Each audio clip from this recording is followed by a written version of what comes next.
Hey everyone, welcome back to my channel Educare Academy by Mandeep Ma'am। आज मैं लेकर आई हूँ आप लोगों के लिए कुछ और इम्पोर्टेंट MCQs विद फैक्ट्स। तो आइए शुरू करते हैं अपने क्वेश्चंस को बिना टाइम वेस्ट किए। तो जानते हैं क्वेश्चंस के फैक्ट्स। Let's start. तो दोस्तों फैक्ट जानने के लिए तो बढ़ते हैं हमारे पहले क्वेश्चन की तरफ, जो कि कह रहा है कि भारत में निम्नलिखित में से किस एक वन प्रारूप में सागौन यानी टीक एक प्रभावी वृक्ष स्पीशीज है। In India in which one of the following type of forest is teak a dominant tree species. तो दोस्तों आंसर है इसका जो वन है सागौन यानी टीक है, वो वृक्ष प्रभावी स्पीशीज कहाँ पर सबसे ज्यादा पाई जाती है, वो पाई जाती है answer A tropical moist deciduous forest में, उष्णकटिबंधीय व आंध्र पर्णपाती वन। तो जो ये वन होते हैं ये सबसे ज्यादा हमारी इंडिया में पाया जाता है। और दोस्तों ये जो वन है ये सबसे ज्यादा वही मिलते हैं जहाँ पर 70 से 200 सेंटीमीटर तक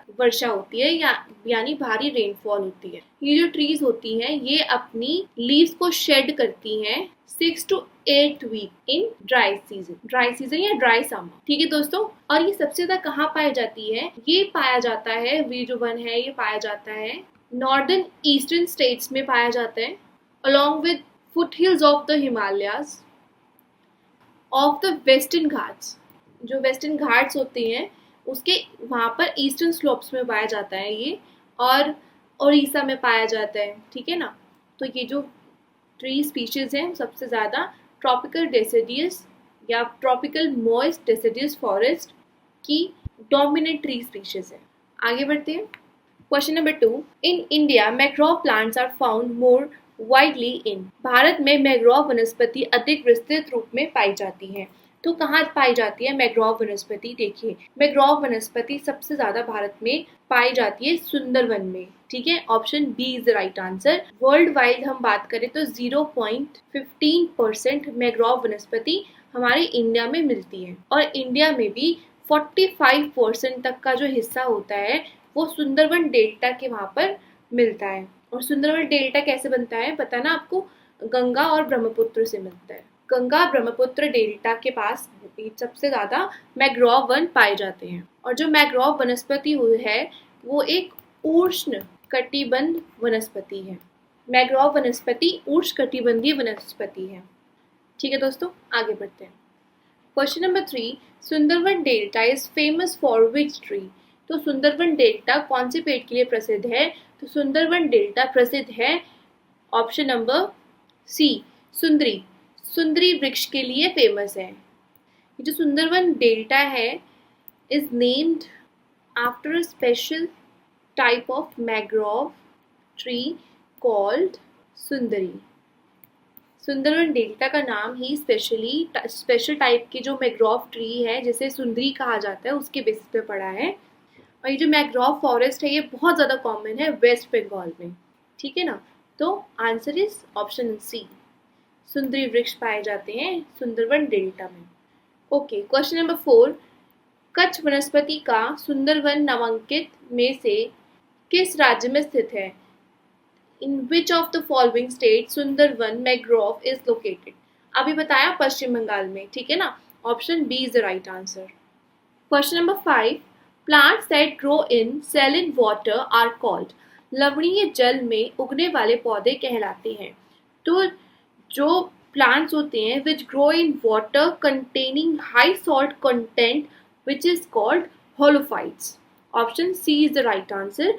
जो सबसे ज़्यादा कंटेन करते हैं नमक को, लवणता को, तो उनको वो वाले प्लांट्स को क्या कहा जाता है? होलोफाइट्स कहा जाता है। तो option C is the right answer. एक एग्जाम्पल भी है, सॉल्ट मार्श जो ग्रास होती है वो इसका एग्जाम्पल है होलोफाइट्स का। क्वेश्चन नंबर 6 दोस्तों, the state obtaining maximum rain from northern eastern monsoon is.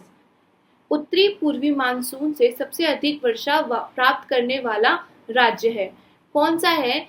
उत्तरी पूर्वी मानसून से सबसे ज्यादा अधिक वर्षा प्राप्त करने वाला राज्य which is Tamil Nadu. Option C is the right answer. जो उत्तर पूर्व वाला जो मानसून होता है वो बेसिकली उसको कहा जाता है सर्दियों का मानसून। ये लैंड से समुद्र की ओर बहती है। ठीक है, ये जो मानसून होती है भूमि से समुद्र की ओर बहती है। और इसके ही ऑपोजिट होता है दक्षिण पश्चिम मानसून। ये इसको कहते हैं गर्मियों का मानसून, इसको गर्मियों का मानसून कहा जाता है। और ये क्या होता है, ये सी से लैंड की ओर जाता है। और जो उत्तर पूर्व मानसून होता है वो बेसिकली अक्टूबर से मार्च तक चलता है, और ये हर साल चेंज होता रहता है, इसका सा हर साल चेंज होता रहता है। आगे बढ़ते हैं। क्वेश्चन नंबर 7, तमिलनाडु में मानसून के सामान्य महीना कौन सा है? तो दोस्तों आंसर है इसका नवंबर दिसंबर, ठीक है ना। क्वेश्चन नंबर 8, काल बैसाखी अराइज ड्यूरिंग। काल बैसाखी उत्पन्न होते हैं, तो जो काल बैसाखी है वो कब उत्पन्न होते हैं? सबसे पहले बताती हूँ कि काल बैसाखी होता क्या है। जैसे नेम से ही आपको पता चल रहा है कि मौसम का काल होता है इसमें, ठीक है। मौसम का, जब मौसम काल में बदल जाता है तो उसको काल बैसाखी कहते हैं। इससे सबसे ज्यादा भारत और बांग्लादेश ग्रसित होते हैं। जब जो मौसम होता है जब मौसम होता है वो अपना रौद्र रूप ले लेता है, इसी को काल बैसाखी के नाम से हम लोग जानते हैं। इसके टाइम पे क्या होता है, जो हवाएं होती है वो बहुत ज़्यादा तेज चलती हैं, धूल भरी हवाएं होती हैं, और प्रचंड तूफान बन जाता है। जो हवाएं होती हैं वो बहुत ज़्यादा तेज तेज चलने लग जाती हैं, मूसलाधार बारिश होने लग जाती हैं, ओले पड़ते हैं, मतलब कह सकते हैं काफ़ी विनाश होता है। ये जो तूफान होता है दोस्तों, वो पश्चिम बंगाल और असम में सबसे ज़्यादा आता है, ठीक है। इसी को काल बैसाखी कहा जाता है, और ये अप्रैल से मई महीने में होता है सबसे ज़्यादा, और ये समर सीजन्स में होता है, ठीक है ना। Option D is the right answer. ये क्यों होता है? क्योंकि ना जब तापांतर तेजी से बढ़ता है और जो प्रेशर होता है वो कम हो जाता है, तो इस वजह से उत्तर भारत में जब तापांतर तेजी से बढ़ता है और वायुदाब कम हो जाता है, इसी से ये काल बैसाखी उत्पन्न होती है। और दक्षिणी हिंद महासागर में भी जो प्रेशर होता है वो लो हो जाता है, और उत्तर पश्चिम भारत में जो भी ड्राई क्षेत्र हैं उनका तापमान 48 डिग्री सेल्सियस तक पहुंच जाता है। और लो प्रेशर की वजह से जो स्थानीय जो हवा पवनें हैं वो चलने लग जाती हैं। और कौन सी पवनें चलती हैं? धूल भरी पवनें, ठीक है ना। तो विच इज काल बैसाखी। तो option D is the right answer. Summer season में काल बैसाखी उत्पन्न होती है। Question number 9, which Himalayan zone receives highest rain during monsoon period. किस हिमालय क्षेत्र में वर्षा काल में सर्वाधिक वर्षा होती है? तो दोस्तों आंसर है outer Himalaya. Option B is the right answer, ठीक है ना। तो भारे हिमालय में सबसे ज्यादा हाईएस्ट रेन रिसीव की जाती है। Question number 10, which ruler has been described as Prachi Pradip light of the east. किस शासक को प्राची प्रद्वीप यानी पूर्व की रोशनी से डिस्क्राइब किया गया है, ठीक है। तो आंसर है दोस्तों ऑप्शन नंबर बी, इंद्रपाल। जो इंद्रपाल है वो पाल वंश के शासक थे, और इन्हीं को पूर्व की रोशनी के नाम से जाना जाता था।